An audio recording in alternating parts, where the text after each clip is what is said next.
Good morning po sa inyo lahat. Isa pang muli yugto ng ating daily Bible Blessings. Pamagat po ng ating aralin ngayong umaga ay inaantok at magsisimba. Inaantok at magsisimba. May isa pong mangyari po sa Magawa, Kapitulo 20, na maaaring atin pong hindi gano napapansin. Ukol po sa isang taong inaantok na namatay. Si Pablo po sa kapitulong iyon ay nangaral, nagtuturo, at ayon sa verse 9, nakaupo sa bintana ang isang binata na pangalay Eutico. Dahil sa kahabaan ng pagsalita ni Pablo, Eutico po ay inantok at nakatulog ng mahimbing.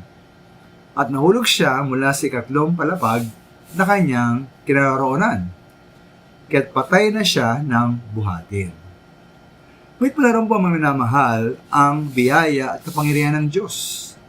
Dahil po sa verse 10, nanawag si Pablo, niyakap niya si Eutico, niyakap siya, at sinabi sa mga naroon, na huwag silang magkagulo, at buhay ang binata.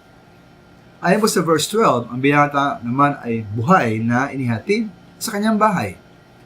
At ito'y nagdulot sa kanila ng malaking kaaliwan. Ngayon, paano ba maaaring mga katotohanan ating aral makukuha po sa pangyaring ito?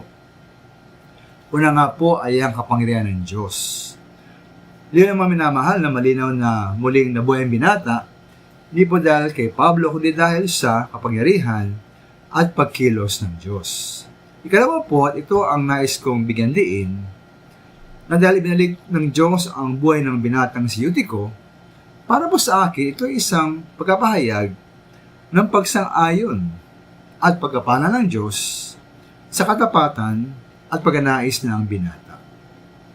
Ngayon, maaari po sabihin ng iba na siya po ay walang ingat o careless. May sabihin nila na naantok na nga siya, pagkatapos ay nakinig pa sa mahabang pagtuturo, pagkatapos umupo sa bintana, doon po siya umupo, na ikatlong palapag. Ito mga minamahal, ngunit dahil ibinalik ng Diyos ang kanyang buhay, kahit paano po, naroon pa rin ang paglaan ng Diyos sa pagnanais po ni Eutico na makinig ng salita ng ating Panginoon. Kaya tayo mga minamahal, meron ba tayong pagnanais na makinig ng salita ng Diyos tulad po ni Eutico? Kaya tayo ba inaantok kapag linggo? Meron pa rin ba tayong pagnanais na makinig sa pangaral mula sa ating Panginoon? Maraming salamat po.